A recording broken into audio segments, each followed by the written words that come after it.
Olá, sejam bem-vindos à nossa segunda conferência do nosso congresso Desmistificando a Idade Média.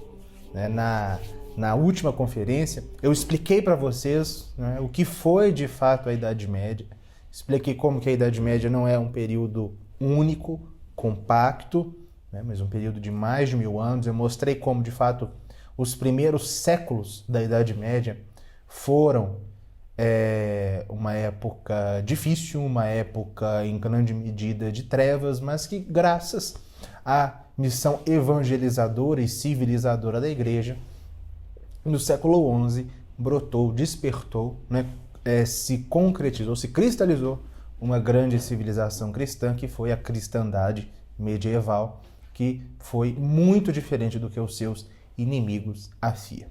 E hoje nós iremos nós iremos falar a respeito de dois temas que causam muita polêmica e causam muita confusão por parte dos inimigos da Igreja, que são a Inquisição e as Cruzadas. Antes de nós entrarmos, gostaria de relembrar para vocês rapidamente algo que eu já disse na aula passada, na conferência passada, e que é necessário deixar claro aqui agora. O estudo da história da Igreja não pode ser somente para responder às acusações dos inimigos, certo? A história da Igreja ela não existe para isso. A história da Igreja é muito mais do que isso. Ao mesmo tempo que é muito mais do que compreender as muitas contribuições civilizacionais que a Igreja proporcionou. Essas duas coisas são importantes, são fundamentais. A história da Igreja existe também para isso. Só que a história da Igreja é mais do que isso. É a compreensão, principalmente para nós católicos, de uma história que é nossa, certo? Que nos pertence e que, em grande medida, nos foi escondida, nos foi tomada. Estudar a história da Igreja, como eu sempre digo, conhecer a história da Igreja é conhecer a nossa própria história, certo? Enfim, antes da gente começar, propriamente do que nós iremos tratar hoje, eu gostaria de deixar avisado, eu já comuniquei algumas vezes antes, ao final desse congresso haverá a reabertura de inscrições para a minha escola de História da Igreja, certo? Que é a minha escola virtual de História da Igreja, voltada apenas para a História da Igreja, temas que tocam a História da Igreja, E não é um curso, não se trata de um curso, na verdade são vários cursos que nós temos lá, um curso principal e vários outros cursos de aprofundamento, cursos acessórios, nós iremos explicar mais adiante, mas fiquem atentos, para quem tiver interesse, fique atento, que nós iremos avisar que nós iremos informar mais adiante, com mais detalhamento, como que funciona. Na aula passada, na conferência passada, eu explicando o desenvolvimento, o desenvolvimento da história medieval, como que a Igreja foi guiando a civilização europeia até se chegar ao ápice, o apogeu dessa civilização, que foi a civilização dos séculos XI ao XIV, a cristandade medieval. Pode surgir, ou quase necessariamente surgirá um questionamento que é o seguinte: bom, mas essa cristandade medieval que eu falei que teve muitos erros, por parte das pessoas, enfim, não era uma vida fácil, não era um paraíso, não era uma época de paz absoluta, nada disso, mas era uma civilização admirável e, sem dúvida,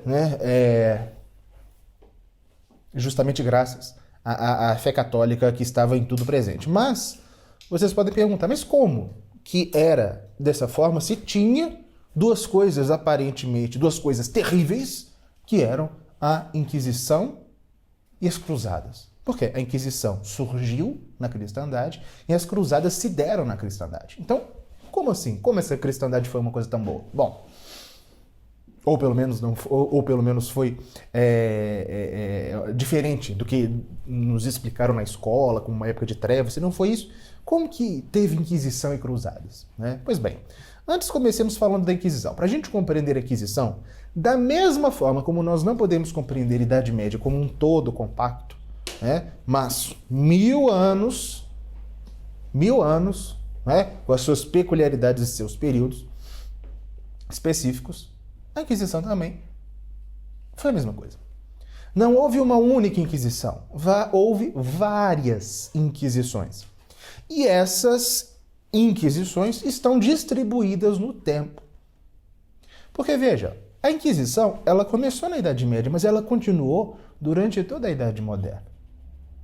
Houve a Inquisição medieval, certo? E houve a Inquisição moderna.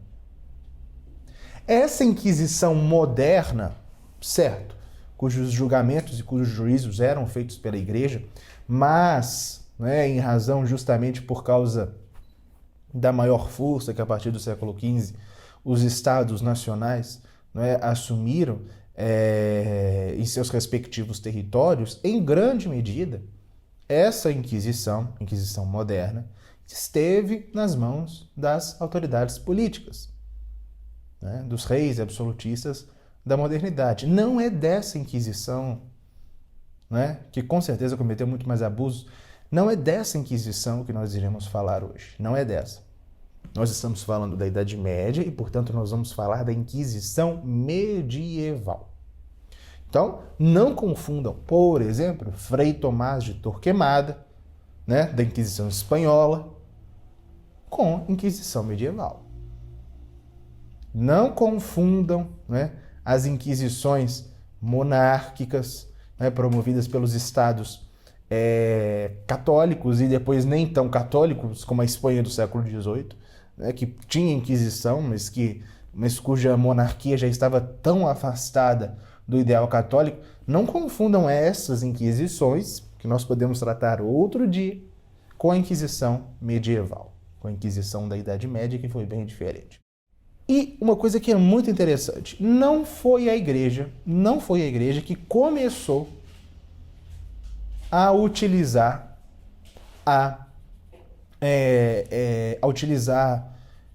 instrumentos de persecução penal e até de execução contra hereges. Não foi.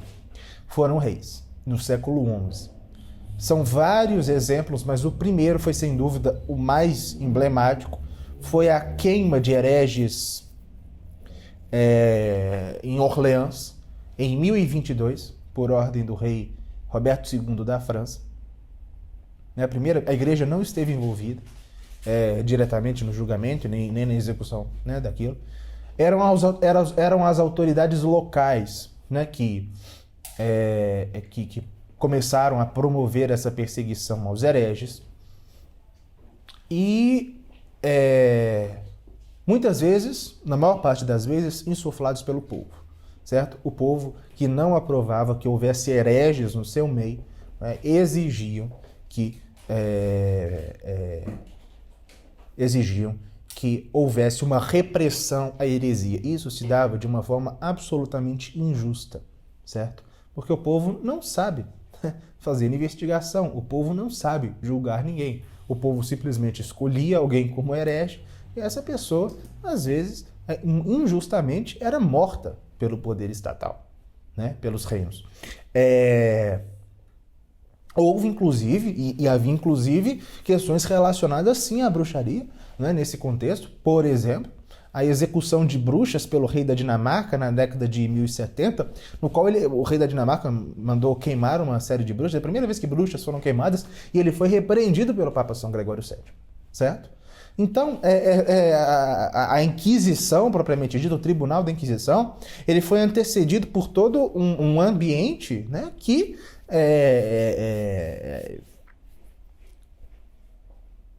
de perseguição, né, já por parte dos estados, dos reinos, né, e por parte do povo, aos hereges ou aos supostos hereges. E a igreja, ela, até o começo do século XIII, ela não julgou, ela em várias declarações, né, santos e papas, ela não considerou que seria adequado, né, a utilização de pena capital contra hereges. O que fez com que as coisas mudassem, né? O que fez com que a igreja capitaneasse, chamasse para si a investigação e o julgamento das heresias? Dois fatos. Em primeiro lugar, isso que eu disse, né? Um ambiente né, na própria cristandade, no qual o povo e as autoridades políticas não queriam que houvesse hereges no seu meio, né? E isso levava muitas vezes a injustiças, porque porque, de fato, não é o povo e nem as autoridades políticas que vão decidir se alguém é católico ou não, né? Ou se alguém é católico ou se é herege, né? Então, a igreja, ela, como uma forma de impedir que injustiças fossem cometidas, né? Começou a pensar num tribunal, né? Para analisar, né? Os acusados de heresia. Mas houve uma outra questão também, que foi a explosão da heresia cátara, né? Que foi uma heresia que se disseminou no sul da França, desde o final do século XI, mas que assumiu proporções gigantescas na virada do século XII para o século XIII, uma heresia que causava uma devastação moral, uma devastação civilizacional e, claro, uma devastação na fé absoluta. E a única possibilidade, né, o único jeito, né, de se abafar, né, o crescimento daquela heresia, que causava danos sociais muito sérios, né? Depois vocês podem pesquisar sobre o catarismo e ver, né, como de fato aquilo ali era como a heresia cátara era uma ameaça não apenas à fé, mas à própria sobrevivência da sociedade humana pelos princípios do catarismo, né, que era uma heresia gnóstica, maniqueia, que ressurgiu na Idade Média. E a igreja instituiu, né, o Papa Gregório IX, em 1231, um tribunal encarregado para julgar casos de heresia, certo? Para a igreja que decide quem é herege e quem não é, certo? Logo, e não as autoridades políticas, não o povo. Seria feito um tribunal com um processo penal, com uma investigação, com um julgamento e com uma sentença, certo? E não, né, um linchamento público, e não uma execução sumária, não é, de alguém que era suspeito de ser herege e não era. Enfim, e o Papa Gregório IX, vejam, Gregório IX. Quem é Gregório IX? Gregório IX é o cardeal Ugolino, famosíssimo cardeal Ugolino, né, antes de ser Papa, que foi o maior apoiador de São Francisco de Assis na Cúria Romana. Foi o Papa que canonizou São Francisco, que amava a ordem franciscana, ou seja, estava longe de ser um monstro, longe. Foi um grande Papa. E ele entregou a Inquisição, né, a Inquisição que seria papal, para ser realizada para ficar a cargo das duas grandes ordens mendicantes da época, que eram os franciscanos e os dominicanos, sobretudo os dominicanos, certo? Pois bem, então o que nós normalmente pensamos? Instituída a Inquisição, 1231, Papa Gregório IX entregue às ordens mendicantes. O que nós pensamos quando pensamos em Inquisição?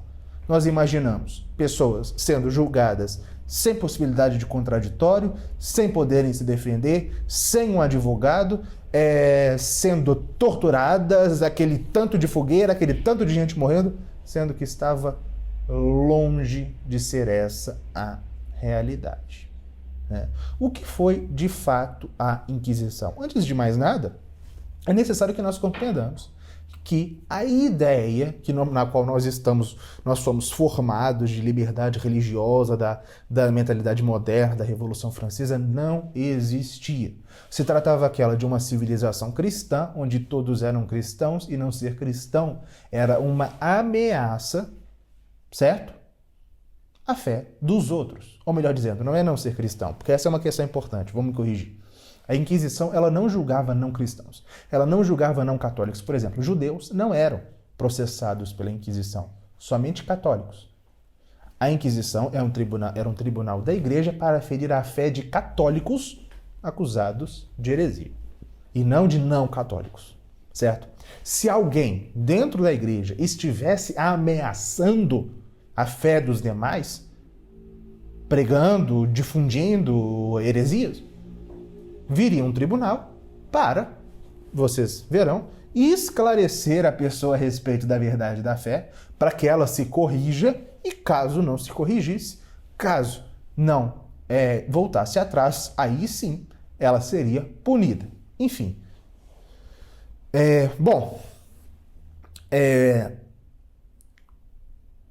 Uma coisa importante que nós devemos considerar também é que naquela época a compreensão, a hierarquia de bens era muito diferente da do nosso mundo, né? Por exemplo, existia a punição para falsificar moeda, corromper moeda, era duríssima em todos os estados. São Tomás de Aquino falava assim: corromper a fé é mais grave do que corromper moeda. Logo, a punição para a corrupção da fé deve ser tão grave ou mais grave do que a punição para corromper, do que falsificar moeda. Ou seja, estamos nós em um ambiente cristão, católico, em que a fé é a coisa mais importante e a ameaça à fé é logo é a maior ameaça possível. Este é o ambiente. Certo? Se nós descontextualizamos isso, se nós perdemos isso de vista, nós não entendemos nada. Se nós não entendemos, Daniel Hobbes fala isso, se você não entende que na Idade Média, na cristandade, se vive um ambiente absolutamente cristão, de fé cristã, de fé católica, você não entende nada. E para compreender a Inquisição, nós temos que compreender isso. Certo? E como que funcionava o tribunal? Né? Como que a Inquisição atuava? A Inquisição medieval. Né? Os inquisidores, eles chegavam em determinado local, onde havia suspeitas, não é, de difusão de heresias. Era feita uma pregação solene, certo? A respeito das verdades da fé, a respeito da possibilidade de perdão aos pecadores, mesmo aos caídos em heresia. E estes pregadores, né, que estavam lá em nome da Inquisição, iam oferecer o perdão para os hereges. Falava: se você caiu em heresia, se você incorreu em heresia, confesse que você irá ser perdoado. E era perdoado. O passo seguinte era esse. Depois disso, que era o chamado edito de perdão, era feito o edito de fé, explicando a doutrina. Depois do edito de perdão, oferecendo o perdão da igreja. Os hereges que se confessavam recebiam penitências. Que penitências? Penitências como de alguém que confessa um pecado. Se fosse uma heresia privada, inclusive, essa confissão também seria privada, ninguém ficava sabendo, a penitência era privada. Ou seja, a igreja dava ali o perdão, acabou. Faz a penitência, às vezes uma peregrinação, às vezes, acabou. Mas é claro, havia aqueles que não confessavam. E se instaurava então um processo naquele local para se aferir os acusados, de heresia. Era possível denúncias anônimas, sendo que isso é importante, aqueles que fossem denunciar, se no procedimento no qual aqueles que fossem acusados fosse demonstrado, né, que a pessoa não era culpada e que ela foi caluniada, a pessoa que caluniou, por mais anônima que ela tenha ficado até aquele momento, o nome dela ainda estava lá nos documentos da Inquisição, ela iria receber a punição que seria cabível àquela pessoa que ela denunciou, se ela fosse verdadeiramente culpada. Ou seja, havia denúncia anônima, mas para se evitar que a Inquisição se tornasse objeto de vingança entre inimigos, aquele que caluniasse alguém, acusando alguém de herege sem selo, iria receber a punição própria de um herege. Certo? Havia advogado? Essa é uma questão. Né? Existe uma oposição entre dois grandes inquisidores do século XIV, Bernardo Gui e Eymerich. Bernardo Gui dizia que não. Eymerich, né, já foi um outro grande inquisidor, e falava: é necessário um advogado. Fato é que muitos casos eram reconhecidos um advogado e muitos outros casos não. Quando era reconhecido, normalmente era sempre um advogado de fé, reconhecido por todos, que não pairava nenhuma suspeita de heresia, mas no interrogatório, isso que era o mais importante, né, o acusado tinha total possibilidade de se defender da acusação, né? De produzir provas a seu favor, né? E, como eu disse, se ele demonstrasse que ele não era culpado, aquele que o acusou, que o denunciou, iria receber a mesma punição que ele teria recebido, né? A confissão acabava com tudo. A confissão reduzia tudo a uma espécie de sacramento da confissão. Tudo virava penitência, certo? Pois bem, mas se a confissão não chegasse, o objetivo era obter a confissão. Se a confissão não chegava, era possível a tortura? Sim, era. Certo? Era. Isso foi reconhecido, longe de ser, não é, essa loucura que nós imaginamos que era, né? Era exceção, com certeza. Era rara a utilização da tortura. Era rara, não é? A tortura, de fato, havia, né, muitos inquisidores que se negavam a aplicar. Ou seja, acontecia sim, né? Não neguemos. Mas não era nem em todos os casos e nem por todos os inquisidores. Muitos reconheciam até mesmo que a tortura, muitas pessoas torturadas confessam qualquer coisa. Então, isso acontecia, mas não era nem de longe a praxe e a regra de todos os procedimentos. Certo? Bom, e uma coisa interessante, a sentença era normalmente dada por um júri, o tribunal do júri, né, que é considerado um grande avanço aí do direito, foi criado no âmbito da Inquisição. Certo? O veredicto se dava numa grande cerimônia chamada auto de fé, e a penalidade para aqueles que chegassem ao final do processo sem se confessar, eram 3 penalidades possíveis. A prisão temporária ou perpétua, de acordo com a gravidade, a detenção em uma cela, que era um castigo muito duro, ou, dependendo da gravidade, né, daquela heresia, a entrega ao braço secular. O que era isso? A igreja reconhecia, bom, essa pessoa é um herege, não tem jeito, essa pessoa, ela às vezes até confessou e mantém-se na heresia, entregava para o braço secular, porque era crime ser herege. Certo?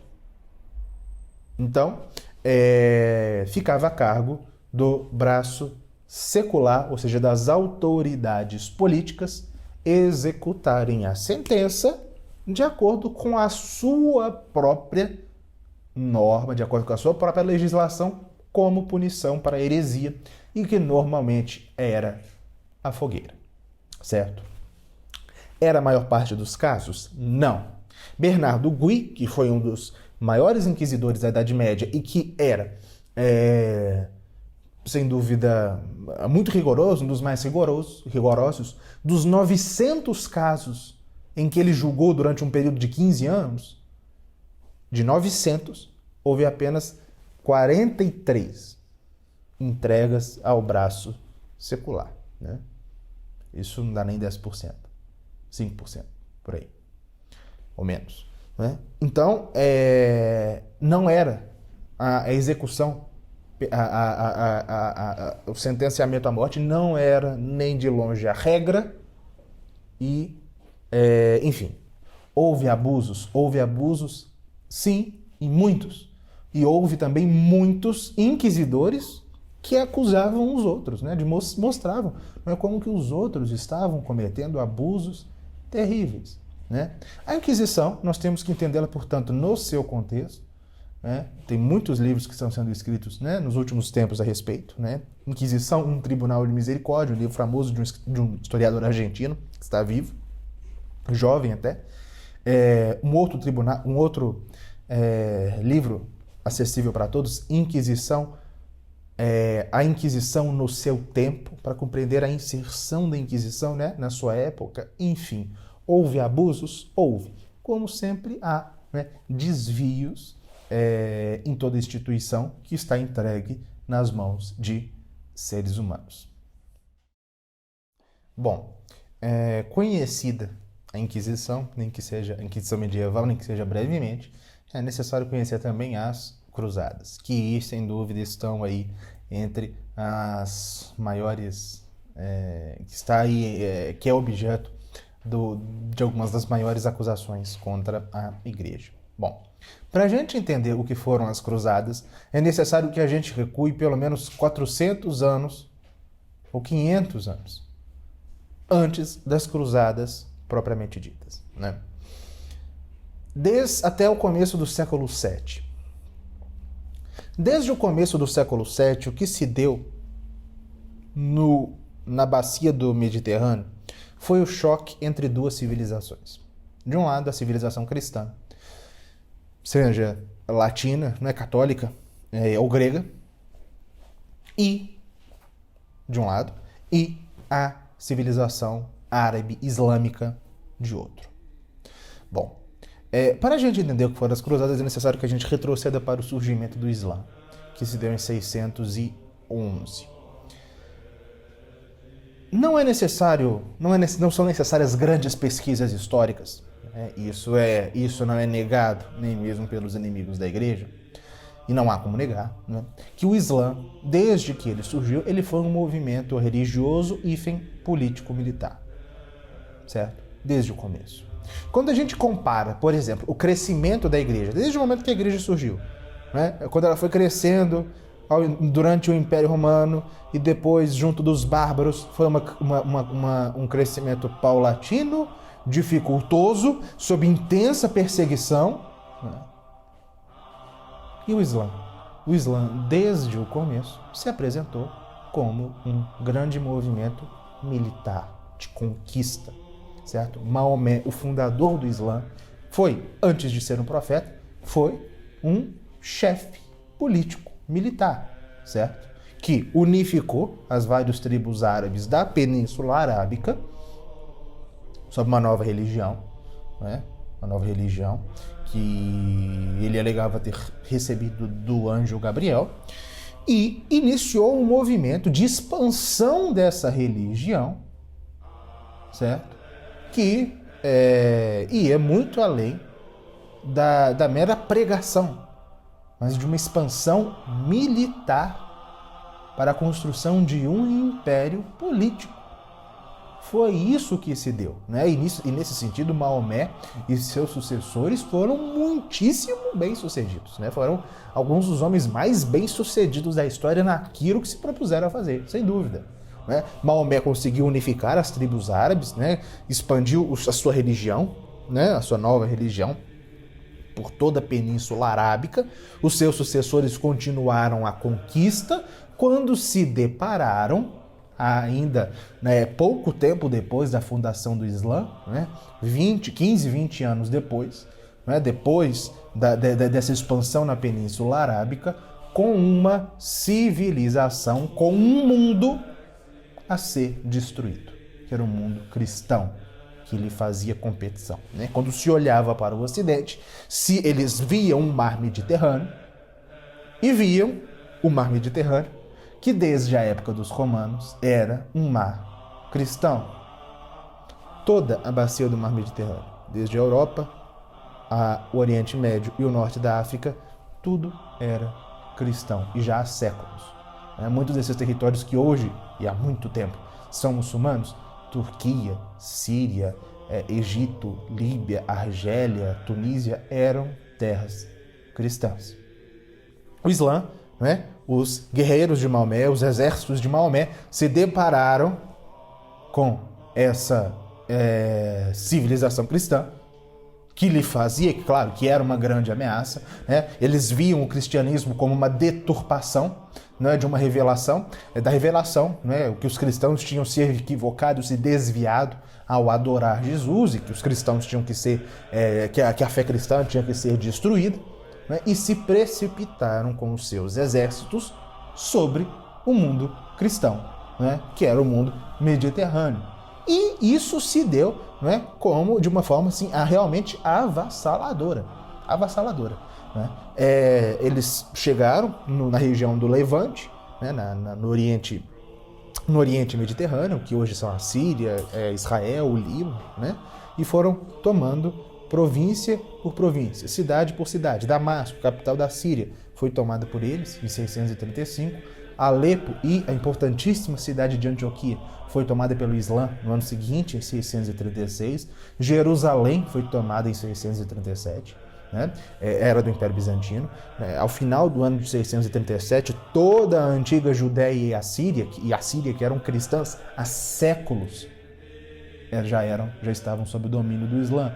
Eles se precipitaram sobre a Armênia e tomaram a Armênia em 639, e também em 639 eles começaram a sua tomada do norte da África. Tomaram o Egito em 639, terra cristã também há muitos séculos, a Líbia em 640, e até 665 já tinham tomado a Tunísia, a Argélia e o Marrocos.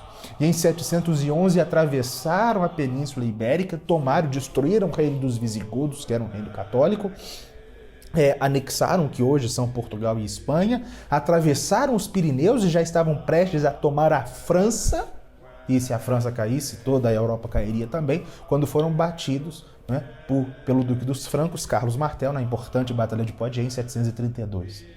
Certo? Ao mesmo tempo, eles cresciam no centro da Europa, né? Eles tomaram, a partir de 746, eles tomaram a ilha italiana da Sicília, né? Tomaram posse do sul da Itália, e em 846 chegaram a saquear Roma. Um golpe terrível para a cristandade, né? Chegaram a saquear Roma, foi inclusive o que motivou a construção de uma muralha que existe hoje lá em Roma ainda, no Vaticano, construída pelo Papa Leão IV, as muralhas leoninas, para evitar futuros ataques de piratas islâmicos que constantemente atacavam a península italiana. E ao mesmo tempo se expandiam para o Oriente, né? Isso da expansão deles para o Ocidente. Eles foram se expandindo para o Oriente, né? Para o Iraque, para o Irã, a região do Afeganistão, do Paquistão, até as partes mais ocidentais da Índia, né? E em questão de mais ou menos um século e meio, tinham construído um império gigantesco que ia de Portugal à Índia, na base da força, não pela expansão missionária, não pela expansão pacífica da fé, mas pela força, ao mesmo tempo em que não cessavam de atacar, para roubar, para pilhar, para destruir, praticamente todo o litoral do que sobrou da Europa cristã, né, que ia desde a França até o Império Bizantino. Constantemente as cidades costeiras atacadas por piratas islâmicos. Enfim, foi isso que o Islã conseguiu, foi isso que o Islã fez em mais ou menos 150 anos desde a sua fundação. Isso normalmente não é considerado, mas isso é absolutamente fundamental para nós compreendermos as cruzadas, né? Ou seja, era um mundo cristão, mais da metade do mundo cristão que foi tomado à força pelo Islã, né? Então a gente não entende as cruzadas se a gente não entende o que foi a Jihad. Isso que eu descrevi é a Jihad, é a guerra santa do Islã, é a guerra para levar a fé. Que eu gostaria inclusive de compartilhar com vocês um vídeo, né, feita por um professor americano chamado Bill Warner. E esse professor Bill Warner, ele fez um vídeo de 548 batalhas, mostrando 548 batalhas provocadas pelo Islã contra a civilização cristã, certo? Entre os séculos 7 e 11, ok? Nessa imagem, vocês podem ver o mar Mediterrâneo e os pontos brancos, eles mostram uma nova batalha causada pelo Islã, e em marrom, uma batalha antiga,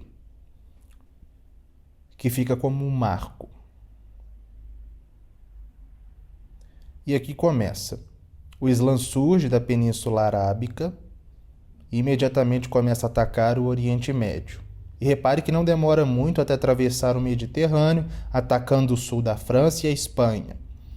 Repare numa coisa aqui. Muitas pessoas, quando pensam no Islã, imaginam árabes. Eles imaginam árabes e pensam em deserto. No entanto, que nós vemos que o Islã está projetando seu poder por todo o Mediterrâneo.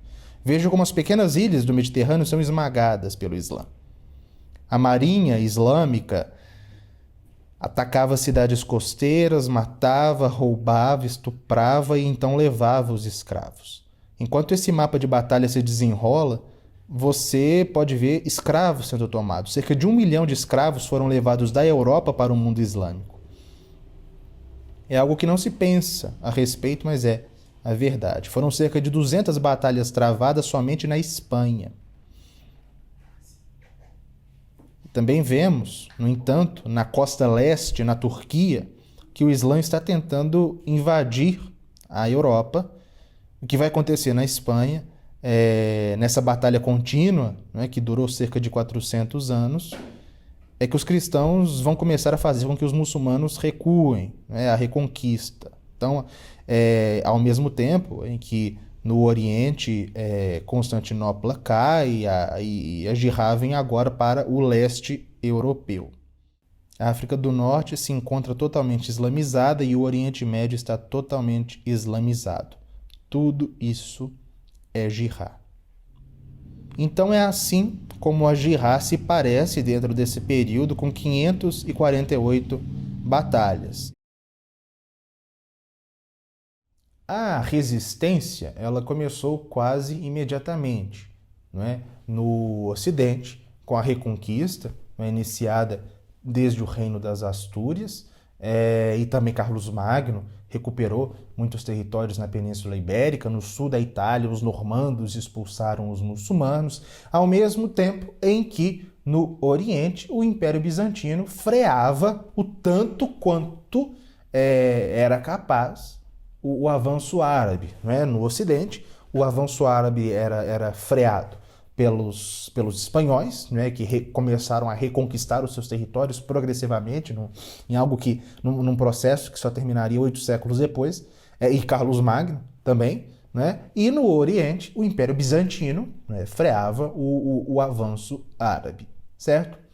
E o Império Bizantino, né, que era, de algum modo, como que um estado tampão que impedia, né, que as hostes islâmicas entrassem na Europa por leste, e obteve grandes vitórias contra o Islã, sobretudo no século X, ele foi, no século XI, surpreendido com algo que ele, de fato, não era capaz de lidar, que foi o seguinte: ele conseguira até então frear os árabes.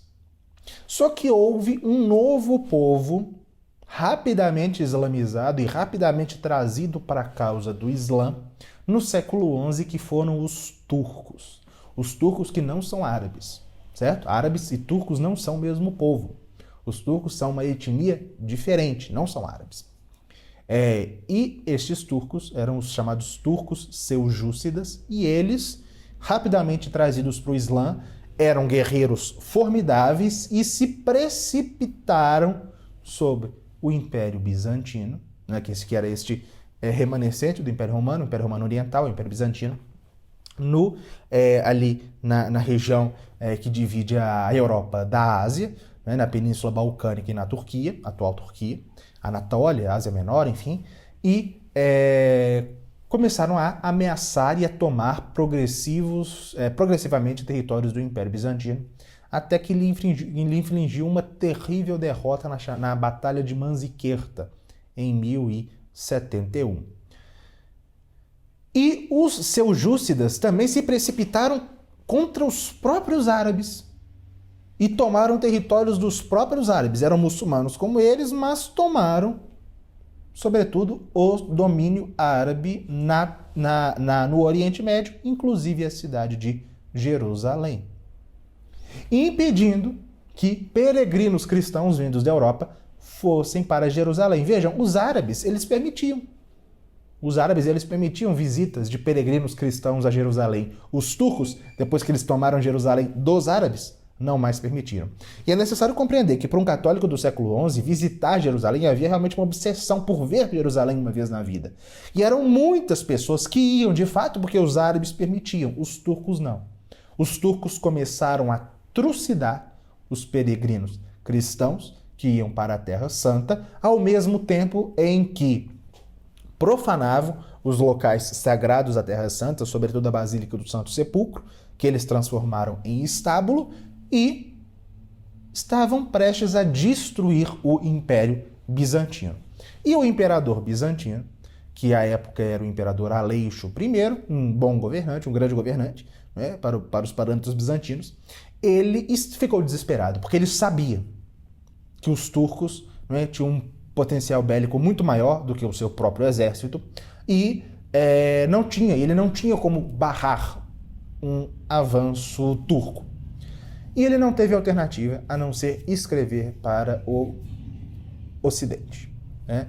Desde 1054 já não havia comunhão entre Roma e Constantinopla, mas, apelando para a Irmandade Cristã, o imperador bizantino escreveu ao Papa Urbano II, pedindo uma milícia, não é, de cavaleiros ocidentais, de cavaleiros católicos, que o auxiliassem na luta contra o Islã. É uma espécie de cavalaria de elite, não um contingente muito considerável, né? Isso se deu, esse pedido, essa solicitação, esse apelo do imperador bizantino ao Papa, se deu no começo da década de 1090. E o Papa Urbano II, recebendo o pedido do imperador bizantino, sabendo dos relatos, certo, que chegavam todos os dias a respeito do que os turcos faziam contra os cristãos da Terra Santa, porque ainda havia muitos cristãos nos territórios do Levante, né, na Síria, na Palestina, na Judéia, havia muitos cristãos ali ainda, o Papa decidiu agir. E foi, portanto, atendendo a esse apelo do imperador bizantino e sabendo do que estava acontecendo com os cristãos e com os peregrinos na Terra Santa, que o Papa Urbano II decidiu convocar aquilo que passou a história como a Primeira Cruzada em 1095.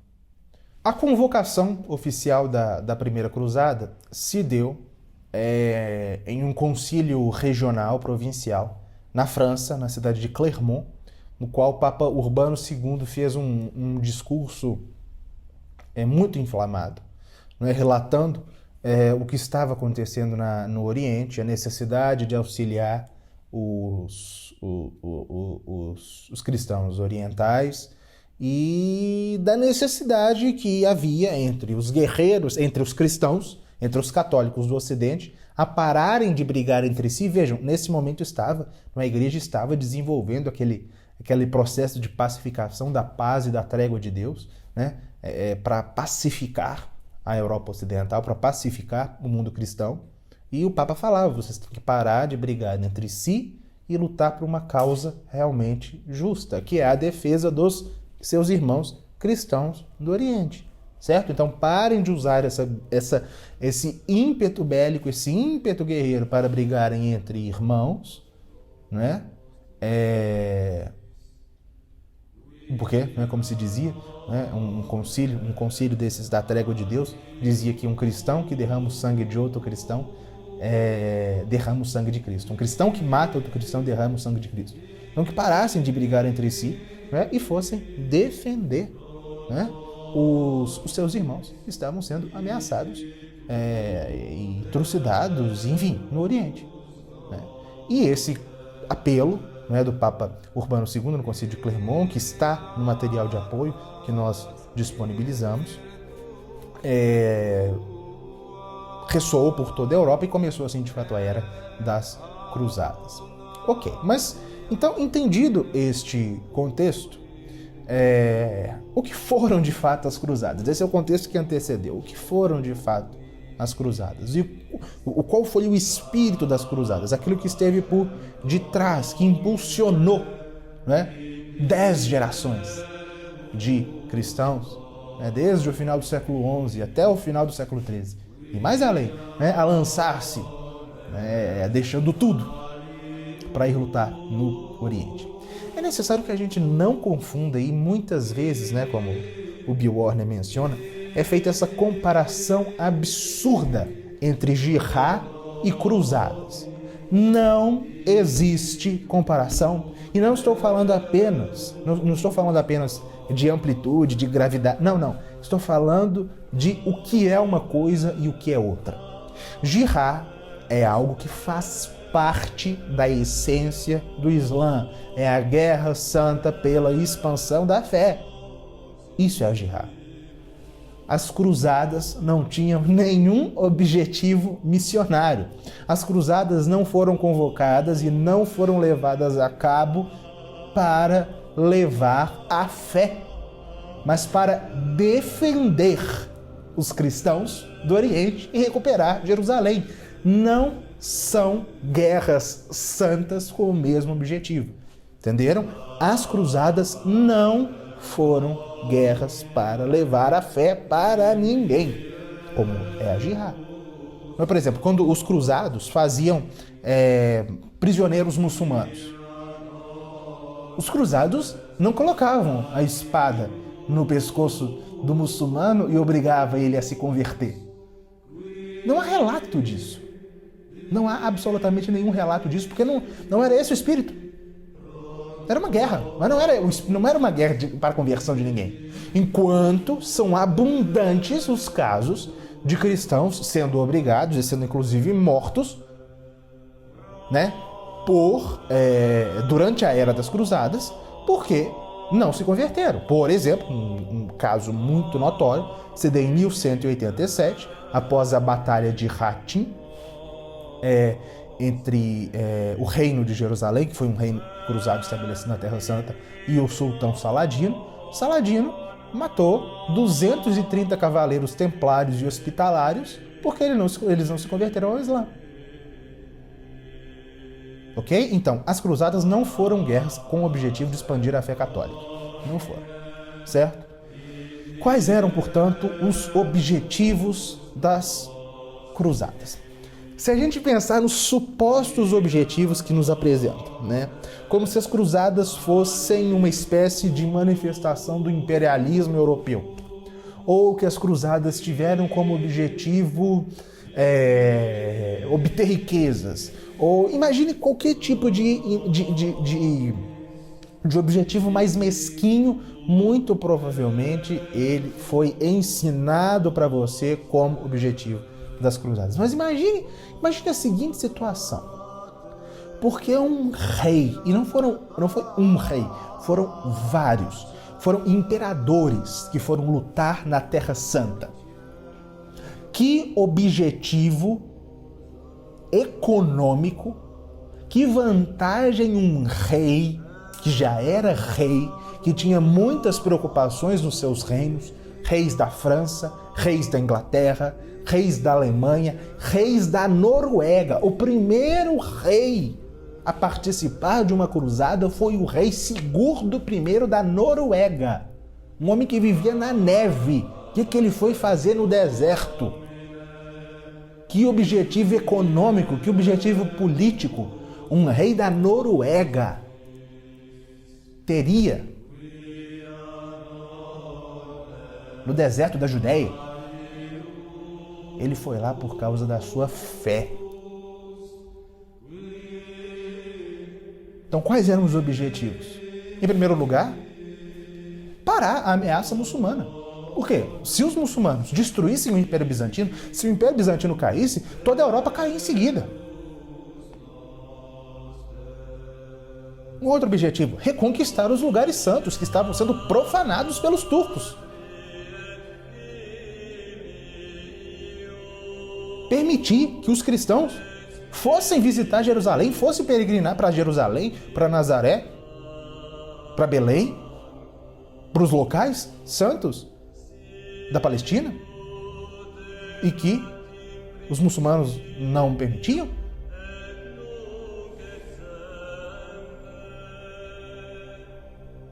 Proteger os cristãos do Oriente, que estavam sob constante ameaça do Islã, como os maronitas, que eram católicos orientais, que estavam ali presos na sua montanha, na montanha de Maron, prestes a ser aniquilados pelos muçulmanos, estavam ali abandonados.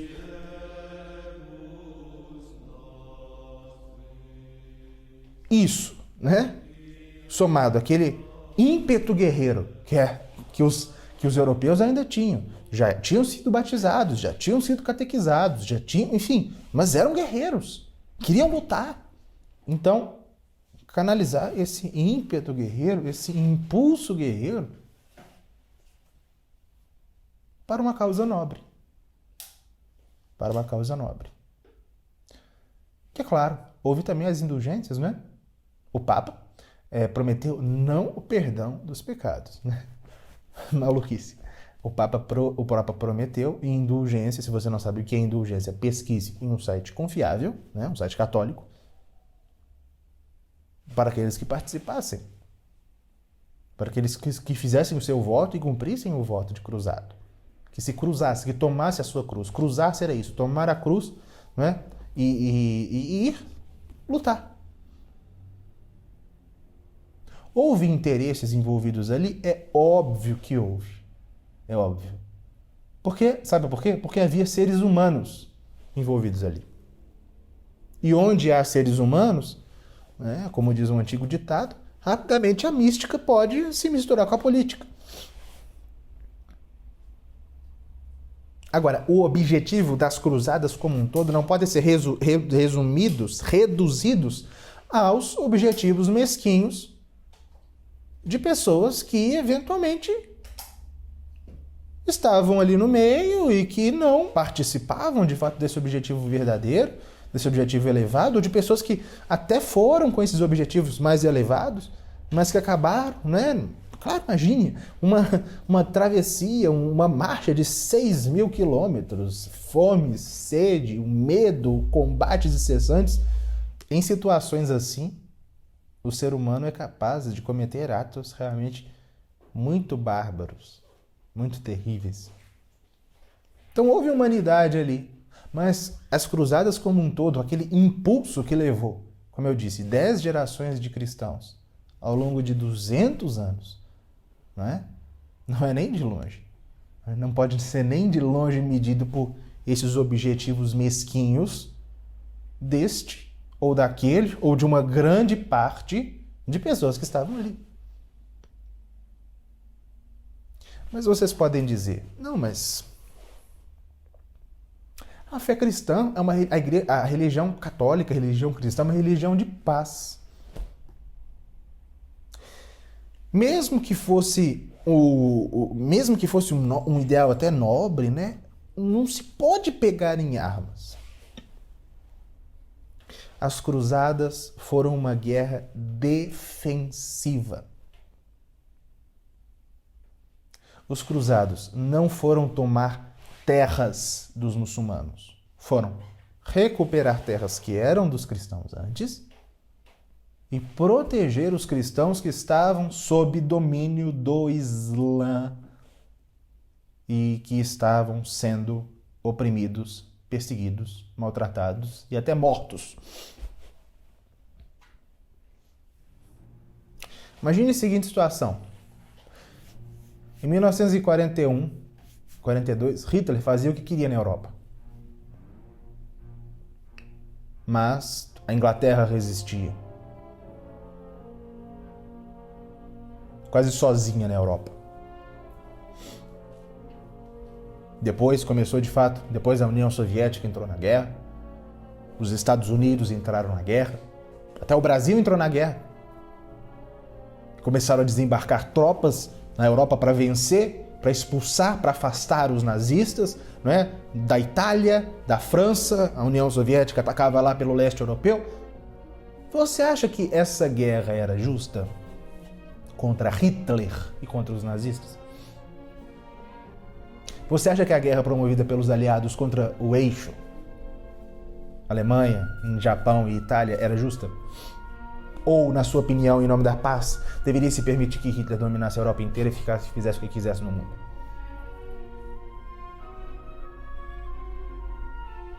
Eu imagino que não. Então, por que você exigiria de um cristão do século XI, XII ou XIII que, vendo o avanço do Islã, ele não fizesse nada? Um Islã que vinha, né, segundo os relatos, destruindo o que havia de fé cristã nos locais em que ele pisava. Cometendo barbaridades, cometendo atrocidades. Era realmente exigível que essa civilização não fizesse nada para garantir a sua própria sobrevivência, porque no final das contas era isso. Era impedir o avanço do Islã. As cruzadas, de fato, ao final, perderam. A primeira cruzada tomou, né, a Jerusalém, estabeleceu alguns reinos na Terra Santa, e esses reinos foram defendidos, perdidos e recuperados ao longo de 200 anos, até que foram perdidos. Vocês podem pensar, não, então as cruzadas não atingiram o seu objetivo. Este objetivo não, mas barraram o avanço do Islã muito tempo, porque durante 200 anos, todas as forças do Islã no Oriente Médio estiveram dedicadas a expulsar os cruzados da Terra Santa. De modo que a Europa ficou protegida. Funcionaram quase que como que um para-raio ali na Palestina do avanço islâmico. Então foi uma guerra de defesa, foi uma guerra de reação. Foi uma guerra de reação a uma agressão injusta que já durava 400 anos. E na segunda parte do vídeo do Dr. Bill Warner, é feita essa comparação. Ele mostra, naquela primeira parte, o que foi a Jihad, o avanço da Jihad, o número de batalhas, e agora ele mostra as batalhas, em comparação às batalhas, né, promovidas pelos cruzados durante as 9, né, cruzadas, e nos períodos entre uma cruzada e outra, pelos reinos cristãos pelos reinos cruzados do Oriente contra o Islã. Acompanhe o vídeo. Então começa. Os cruzados entram na Turquia e no Oriente Médio, batalhas acontecem, mas muito provavelmente menos batalhas do que vocês imaginavam. As últimas batalhas são travadas e esse é o fim das cruzadas. Mas as cruzadas foram até mais do que uma guerra de defesa. Isso para nós seja um pouco difícil de compreender. Elas foram um ideal de civilização. Isso é impressionante. Quando a gente analisa as cruzadas, quando a gente vai ver a primeira, a segunda, a terceira, a quarta cruzada, todas, principalmente as primeiras, a gente vê reis de vários países europeus envolvidos. A gente vê uma pleiade, a segunda cruzada, não é que nem foi bem sucedida, mas na qual participaram praticamente todas as nações europeias. Todas unidas em prol de um mesmo objetivo. E veja, eu não penso que houve um movimento, ao longo da história, um movimento unificador como as cruzadas. Não houve. Porque vejam, houve, por exemplo, a Segunda Guerra Mundial, que envolveu muito mais nações. Mas essas nações tinham todos, cada uma tinha seu interesse ali dísparo que foi agrupado no combate contra o eixo. Nas cruzadas, não. Nas cruzadas eram todas as nações do Ocidente unidas com o mesmo objetivo. Nunca houve um movimento assim na história. Foram 10 gerações de católicos, e não apenas os guerreiros, mas toda a civilização, toda a cristandade, de 1095 a 1270 e muito mais além, porque a ideia de cruzada permaneceu na mentalidade europeia, né? Até porque o Islã continuaria avançando, principalmente depois da queda do Império Bizantino, em 1453, né? Apesar de não ter havido cruzadas efetivamente, ou pequenas tentativas, enfim, a Era das Cruzadas acaba mesmo em 1270. A última cruzada foi em 1270 e os cruzados foram expulsos da Palestina, a última cidade, que era São João d'Acre, foram expulsos em 1292, para aí, esqueci a data exata, na década de 1290. Então não foram vários interesses coligados, como no caso das guerras mundiais. Certo? Não foram. Era um único objetivo, um grande objetivo. Vou citar um exemplo. Na Segunda Cruzada, o Papa Eugênio III convocou a segunda Cruzada para recuperar a cidade de Edessa. Praticamente toda a Europa estava participando, ao mesmo tempo que os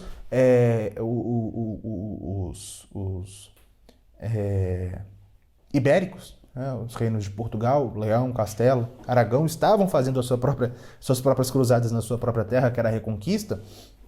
E o primeiro rei de Portugal, Dom Afonso Henriques, estava, naquele momento em que a segunda cruzada estava indo para a Terra Santa, estava indo tomar a cidade de Lisboa, que seria a capital de Portugal. E naquele momento, cruzados ingleses, ingleses e holandeses, mas principalmente ingleses, e do norte da França, estavam vindo, circulando, navegando ali pelo Oceano Atlântico, para entrar depois no Mar Mediterrâneo pelo Estreito de Gibraltar, e se depararam ali com a cruzada, com a Reconquista portuguesa. E foram ajudar. Os ingleses ali ajudar os portugueses a tomar Lisboa. Sendo que eles estavam indo lá para a Terra Santa, mas não importava. Porque que interesse esses cruzados ingleses tinham ali na tomada de Lisboa para Portugal? Nenhuma. Mas era a mesma coisa, era a mesma grande luta, o mesmo combate da mesma civilização. Né? Então Lisboa foi conquistada, né? Os portugueses por terra, os ingleses por mar, inesperadamente. Enfim, né? Houve ali um internacionalismo impressionante. E quando a gente vê o movimento, do que foram de fato as cruzadas, elas não foram motivadas por ódio aos muçulmanos, não. Não é isso que se vê. Né? Não é o ódio pelo que tinha à frente, mas é o amor pelo que tinha atrás, pela sua própria fé, pela sua religião, por Deus e pela igreja. Então ali não tinha intolerância religiosa, não era ódio aos infiéis, nada, né? Mas o esforço de uma civilização que lutava unida por um mesmo objetivo. Os cruzados, eles iam para a Terra Santa, não era para matar, era para morrer. Então a gente tem que entender a cruzada. As cruzadas, apesar de toda a degradação humana que esteve envolvida nos fatos, é necessário que nós entendamos esse grande movimento como ideal de uma civilização. Um grande combate por um grande objetivo. Por uma série de grandes objetivos que, de fato, pela malícia humana, se equivocou e cometeu verdadeiras atrocidades que eu mencionarei daqui a pouco, mas um grande objetivo. A história das cruzadas é, na verdade, uma grande epopeia de sacrifício, de heroísmo, para defender a cristandade de um inimigo poderosíssimo.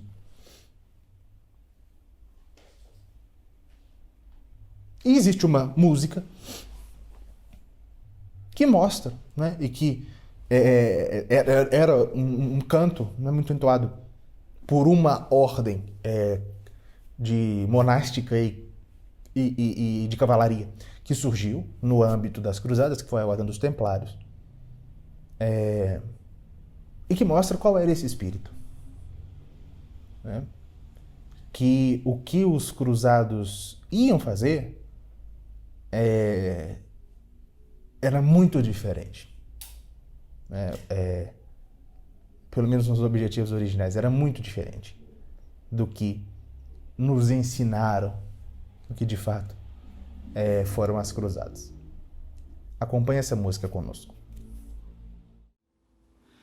Da pacem Domine indigebus nostris,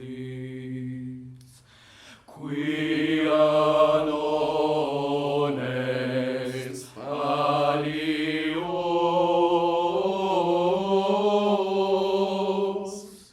qui ponet pro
Da pacem Domine, in diebus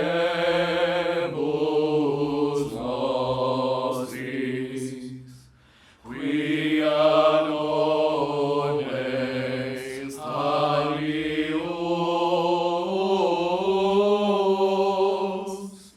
qui ponet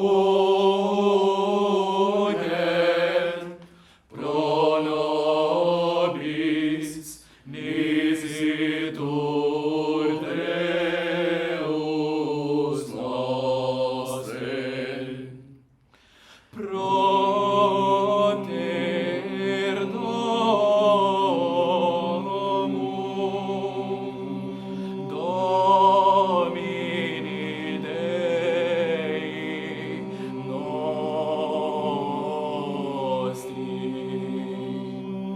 quasi vibonam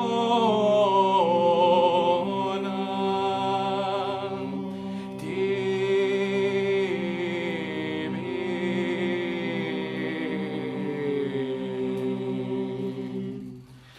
Da pacem Domine, in diebus nostris, quia non est alius,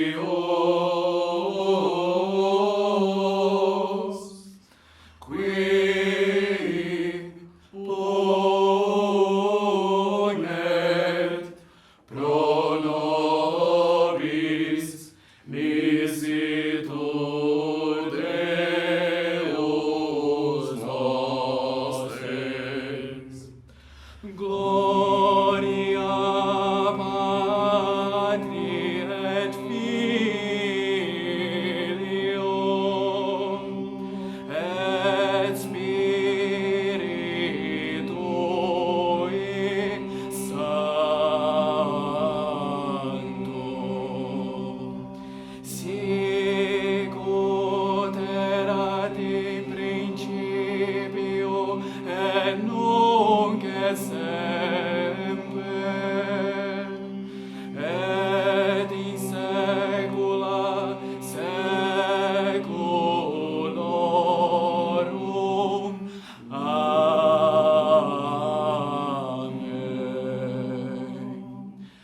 Da pacem Domine, in diebus nostris, quia non est alius,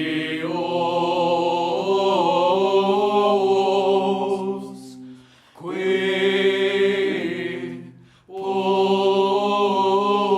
ponet pro nobis nisitur Deus nostre.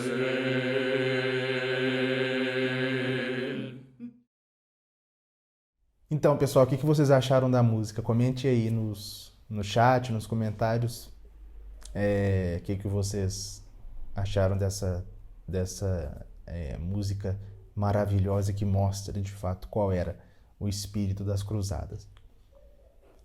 Bom, este era o espírito, mas houve de tudo. Foram 200 anos de centenas de milhares de pessoas envolvidas, grandes personalidades da realeza e da nobreza europeia da época, desde santos até canalhas, né? Heróis e patífices, né? Participaram.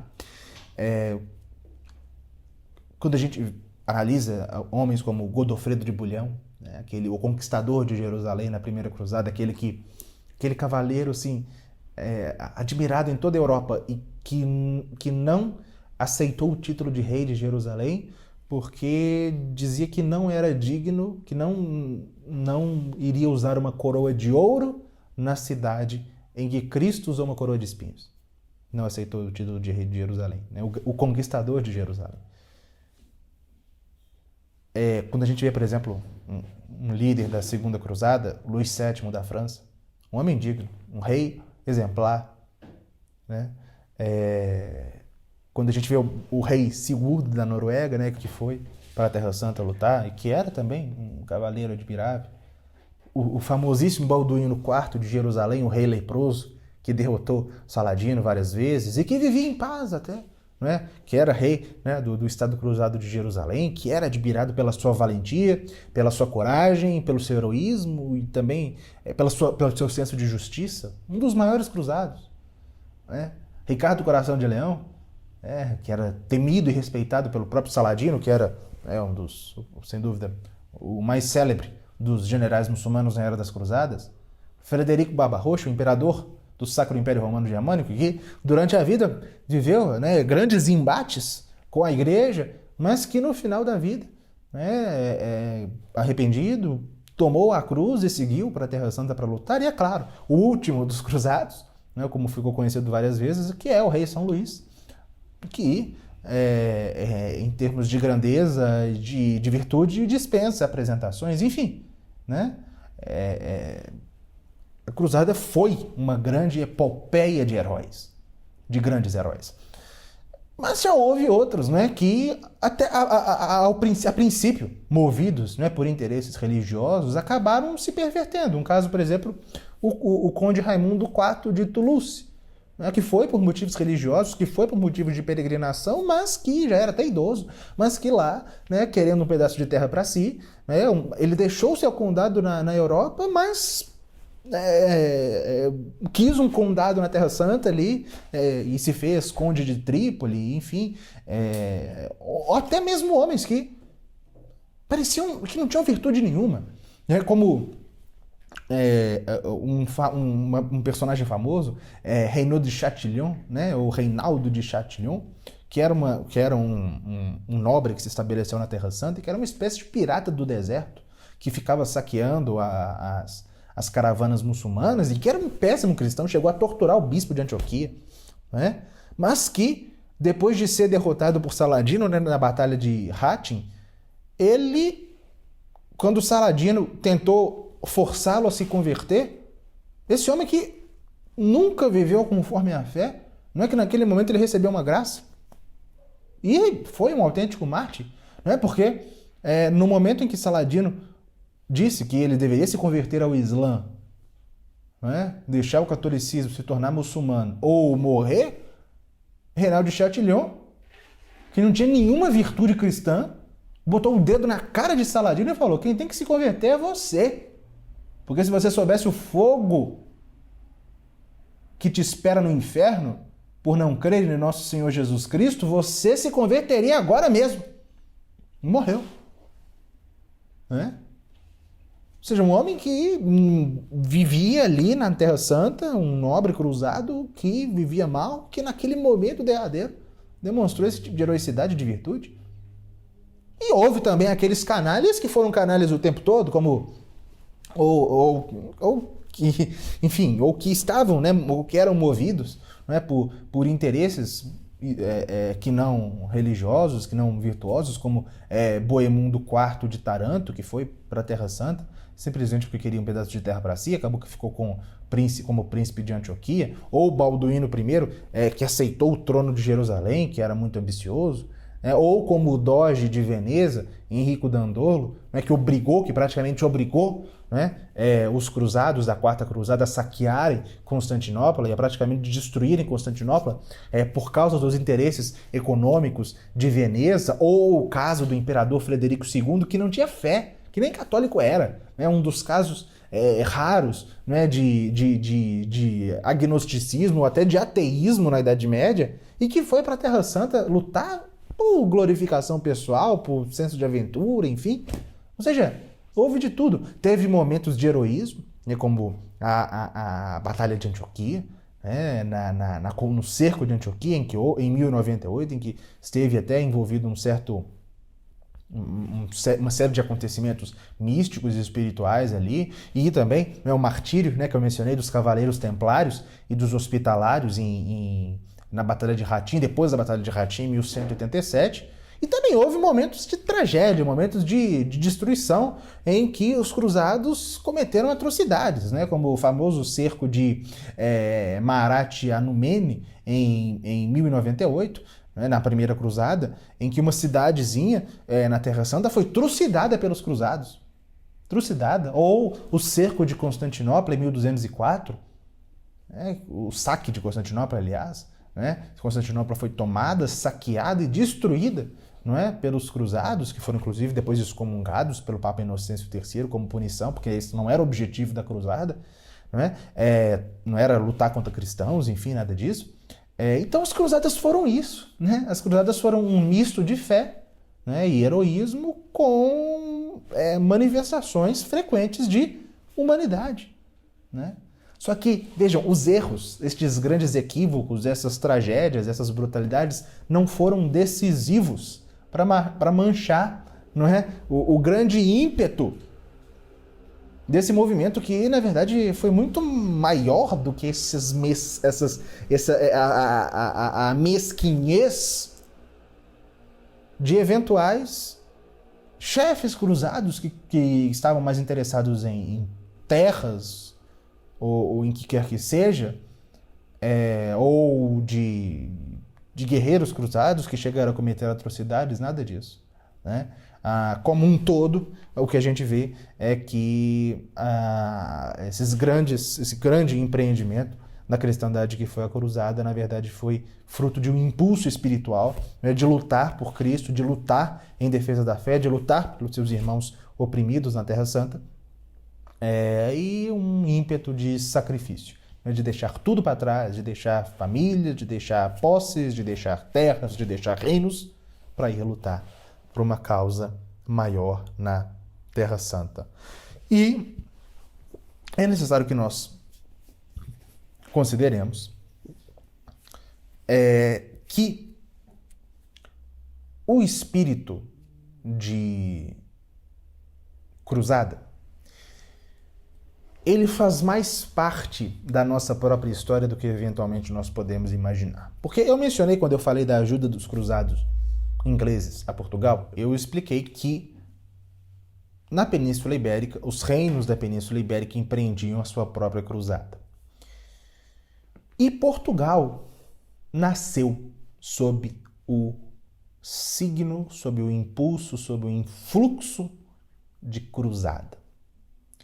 E concluída a reconquista portuguesa, a grande expansão marítima que Portugal promoveu, que esteve por detrás, mais do que, na verdade, nos ensinaram, foi sobretudo a expansão da fé. Então, tanto o Reino de Portugal, né, que é o fundador do nosso país, foi fundado sob o influxo, sob o impulso do espírito de cruzada, quanto o próprio movimento no qual o descobrimento do Brasil está inserido, também foi fruto, né, deste impulso de cruzada, né? Mas não uma cruzada agora apenas defensiva, né? Mas um movimento de fato de levar a fé para outras nações, né? Fruto desse ímpeto guerreiro português. E eu irei conversar um pouquinho a respeito disso com alguém que tem estudado bastante, que estuda bastante a respeito do tema, que é o professor Álvaro Mendes, e ele nos fará alguns apontamentos a respeito disso e nos mostrará como a nossa tradição histórica está intrinsecamente ligada às cruzadas. Vamos assistir.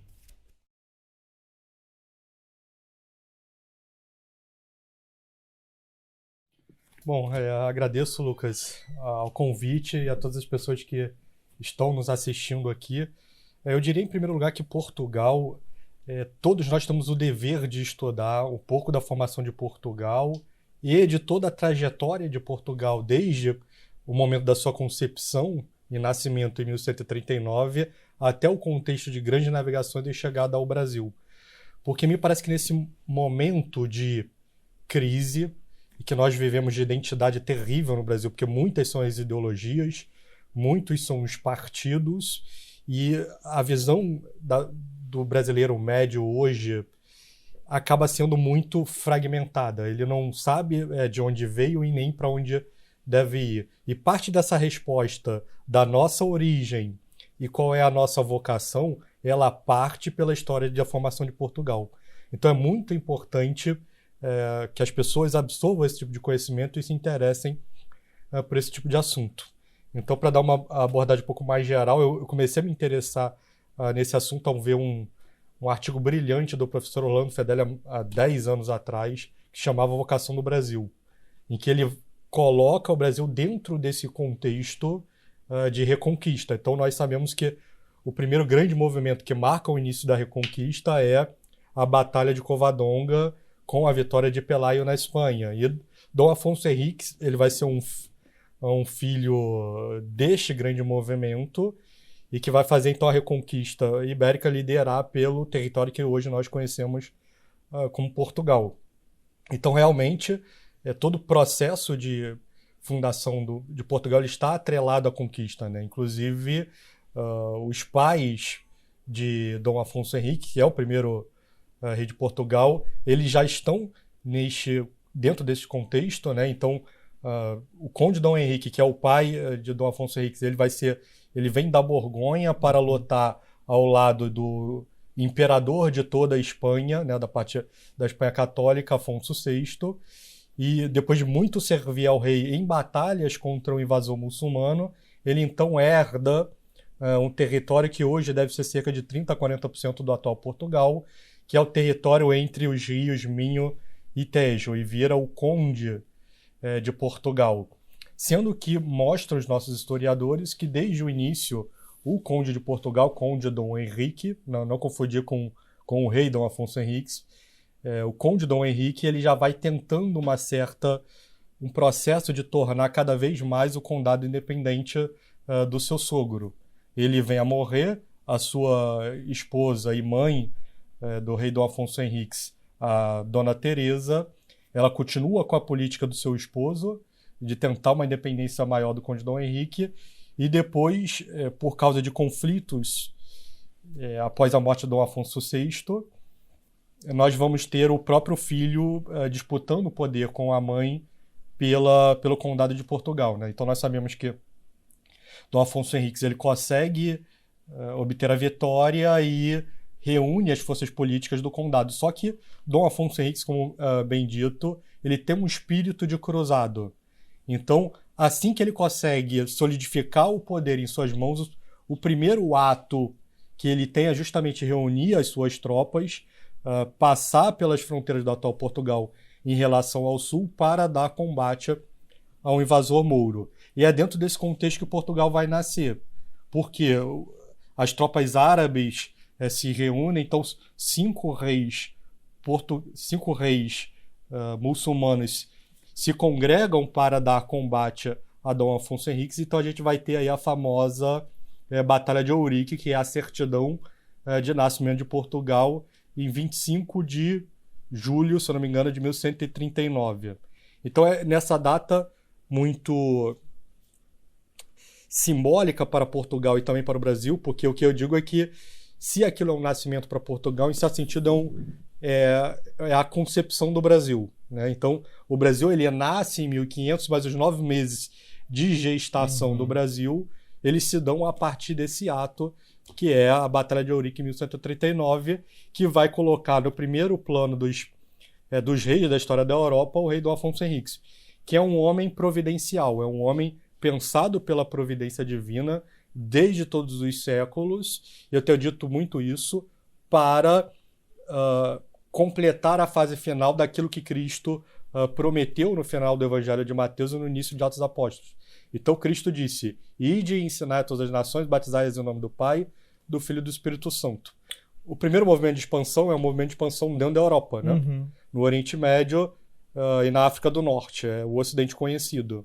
E aí o segundo movimento de expansão, ele é um movimento de expansão por todos os continentes. E quem vai liderar esse processo de expansão são os portugueses. E para isso Cristo precisava de um homem providencial para dar início a essa grande marcha para os outros continentes. E esse homem é o Dom Afonso Henriques. E um ponto que você colocou, você encerrou aqui, é interessante considerar isso, porque é o seguinte, muitas pessoas pensam que as cruzadas para o Oriente Médio seriam o equivalente cristão a jihad muçulmano, o que não é. Uhum. As cruzadas, elas em si mesmas, não são guerras para expansão da fé, certo? As cruzadas não foram convocadas pelo Papa Urbano II e pelos papas seguintes para converter muçulmanos. Não foi esse o objetivo das cruzadas, né? Diferentemente da jihad, que é uma guerra voltada para a expansão de uma determinada religião, né? As cruzadas tiveram uma série de causas que não eram causas missionárias, né? Só que a Reconquista, né, e a Reconquista Ibérica, né, porque eu imagino que muitos aqui já tenham ciência disso, mas a Península Ibérica, o que hoje é Portugal e Espanha, antes de ser Portugal e Espanha, foi domínio muçulmano. Mas antes de ser domínio muçulmano, era um reino cristão, que era o reino dos visigodos. E antes do reino dos visigodos era o Império Romano, que no seu final foi cristão também. Ou seja, os muçulmanos eram invasores. Eles tomaram a Península Ibérica, né, permaneceram lá, não nela inteira, né, mas continuaram lá durante pelo menos 800 anos. Enfim, então, esse processo de formação de Portugal e da Espanha, né, dos reinos que mais tarde formariam a Espanha, são, de algum modo, equivalente da cruzada na Península Ibérica. Mas com a diferença, esse ponto que você falou, que esse espírito de cruzada nos portugueses e nos espanhóis também, não é? Mas vamos manter aqui no nosso ambiente, no nosso contexto, né? Esse espírito de cruzada, ele transbordou, ele transformou-se de algum modo em um espírito missionário. Sim. Né? Então, o que era simplesmente uma guerra de reconquista de território, que era, né, um território cristão tomado, na verdade, se transformou no momento em que a Reconquista acabou, né? A Reconquista portuguesa acabou no século XIV, né? Acabou a Reconquista, Portugal chegou até os seus limites, e se começa a pensar agora, né, de levar a fé para outros continentes, né? Então, apesar de o espírito de cruzada não ser um espírito em si mesmo missionário, Portugal tem essa diferenciação que o espírito cruzado do português transformou-se num espírito missionário. Como que isso se deu? Bom, é uma consequência, eu diria, da formação do povo português e da sua vocação.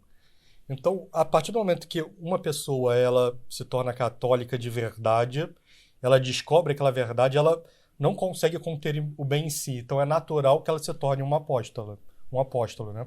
Então, naturalmente, num contexto de ameaça, porque, como muito bem lembrado, por isso que o nome é Reconquista, né? Reconquista de algo que já foi conquistado uma vez. Então, uma reconquista. A partir do momento em que o inimigo muçulmano foi debelado, ele foi debelado antes em Portugal do que na Espanha. Portugal completa a sua reconquista antes da Espanha.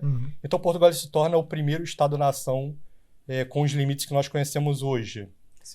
E aí ele consegue se lançar, então, fazer essa transformação a partir do século XIV, do espírito de primeiro reconquistar aquilo que deveria ser reconquistado para se lançar e converter o próximo. E aí, por isso, Portugal ele não consegue se restringir ao seu limite territorial pequeno e ele se expande. Então, isso é uma promessa que Cristo já tinha feito. Então, eu falo muito também antes de um episódio do Dom Afonso Henriques, né?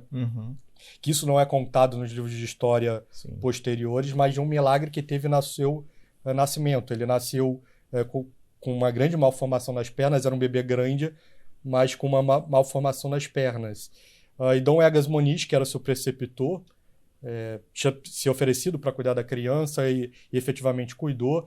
Só para deixar claro uma coisa para quem não está nos ouvindo, Dom Afonso Henriques, o primeiro rei de Portugal, que na listagem Dom Afonso I. Então o Álvaro está falando do primeiro rei de Portugal, que nasceu antes de Portugal ser um reino independente. Exatamente. Né? Pode continuar. E aí Nossa Senhora aparece para Dom Egas Moniz, eu conto isso em um outro lugar de uma forma mais detalhada.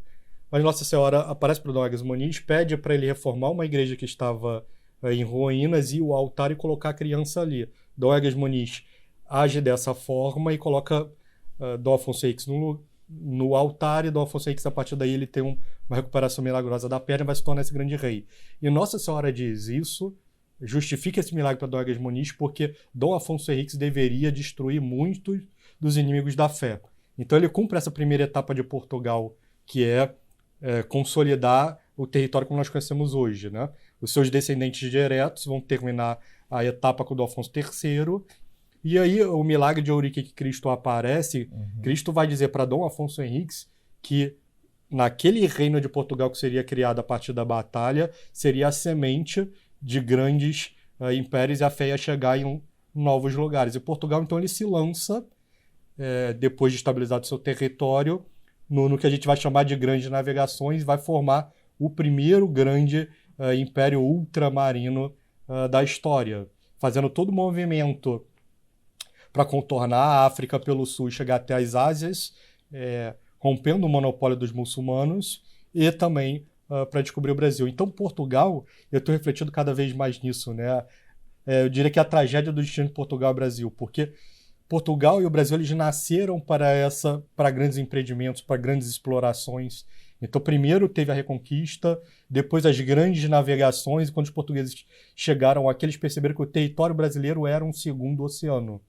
Então você teve uma grande navegação para chegar aqui, depois foi preciso uma grande, entre aspas, navegação para dentro do território brasileiro, numa segunda grande epopeia, na qual a gente se deparou com vários perigos, como tribos canibais diversas e doenças, etc, etc. Então, o Brasil e Portugal, ele nasceu para grandes navegações, ele nasceu para grandes missões, para um espírito apostólico, e quando esse espírito se arrefeceu por causa da Revolução, é como se o português ou o brasileiro ele perdesse a sua vocação, e aí ele olhasse, bom, mas eu não sei apertar parafuso como o inglês.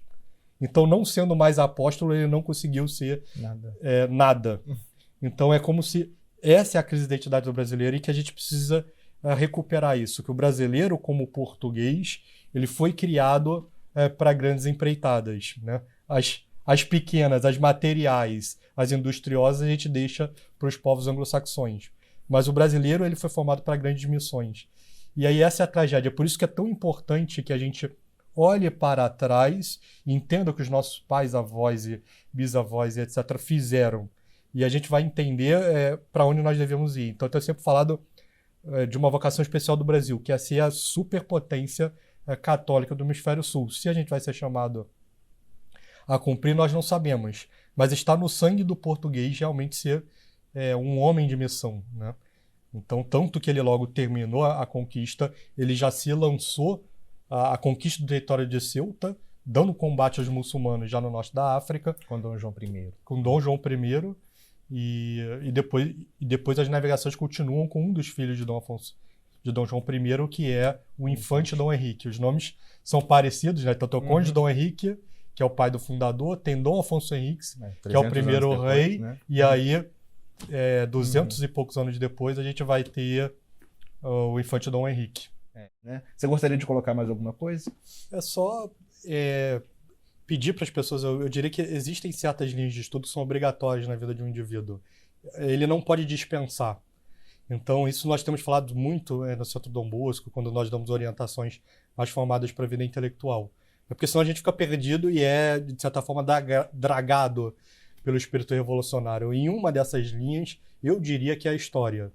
E também se ater a quais autores de história eu vou estudar, porque a história ela é uma das disciplinas mais falsificadas. Então, por isso que os seus cursos, Lucas, são muito importantes. Eu faço voto que muitas pessoas realmente cumpram toda a agenda que você propõe, porque é preciso fazer uma releitura histórica, uma reconquista no campo histórico, para varrer todas as falsidades que foram colocadas embaixo da verdade. A verdade é que a história é tão somente a contagem do número dos eleitos. Então, ou você tenta fazer uma leitura da história a partir do olhar da providência divina e a partir do papel central dos povos católicos e do combate que o demônio dá em todos os séculos a esses povos católicos, ou você vai inevitavelmente falsificar a história. Então eu faço votos que as pessoas estudem temas como Reconquista, a história do Brasil, a história de Portugal, mas a partir de autores católicos. Então Parabéns, Lucas, pelo seu trabalho e muito obrigado para as pessoas que eventualmente vieram nos assistir aqui. Eu que agradeço, muito obrigado, Álvaro. Espero, eu tenho certeza que muitos, né, nesses poucos minutos, esses poucos minutos têm contribuído bastante para que nós possamos compreender mais a nossa formação histórica como filhos dos cruzados e filhos daqueles que nasceram vocacionados para expandir a fé. Obrigado. Comentem aí, por favor, no chat, o que você, de tudo isso que a gente conheceu hoje, qual foi o seu maior aprendizado, com o que você mais se surpreendeu, enfim. Né, nós tratamos hoje de muitas coisas, eu falei de muitos acontecimentos históricos, né, falei de um período histórico muito longo, e tudo isso eu trato, e tratarei, na verdade, com muito detalhamento, com um nível muito maior de detalhamento na minha escola de história da igreja. Né? Como eu já expliquei, é a escola virtual que eu criei de história da igreja, com um conteúdo detalhadíssimo de toda a história da igreja, desde o começo até, né, os dias de hoje. Claro que ainda está em curso, né? Nós estamos lá no começo da Idade Média, já temos mais de 50 aulas disponíveis na escola, desde o surgimento da igreja até o começo da Idade Média. Nós iremos chegar até os dias atuais lá, provavelmente umas 200 aulas no total, enfim. E todas as aulas desse ano serão dedicadas justamente à Idade Média, à história da igreja na Idade Média. Ou seja, tudo isso que nós estamos trabalhando aqui será visto com muito mais detalhamento na escola de história da igreja, e as vagas serão reabertas, né? Em breve. E, como eu disse, não é tudo isso, irá possibilitar que vocês conheçam este conteúdo com maior detalhamento, de fontes seguras, e conhecer a fé católica e a história da Igreja Católica direto das fontes. Eu já deixo avisado que as matrículas elas vão abrir na segunda-feira, certo? Na segunda-feira. E atentem-se ao fato de que serão apenas 250 vagas, tá? Não ficará aberto para quantas pessoas quiserem, serão apenas 250 vagas. E existe uma lista de espera, na qual já tem 290 pessoas, tá? É uma lista de espera para que aqueles que se inscrevam sejam comunicados primeiro a respeito da abertura da escola e tenham possibilidade de entrar antes.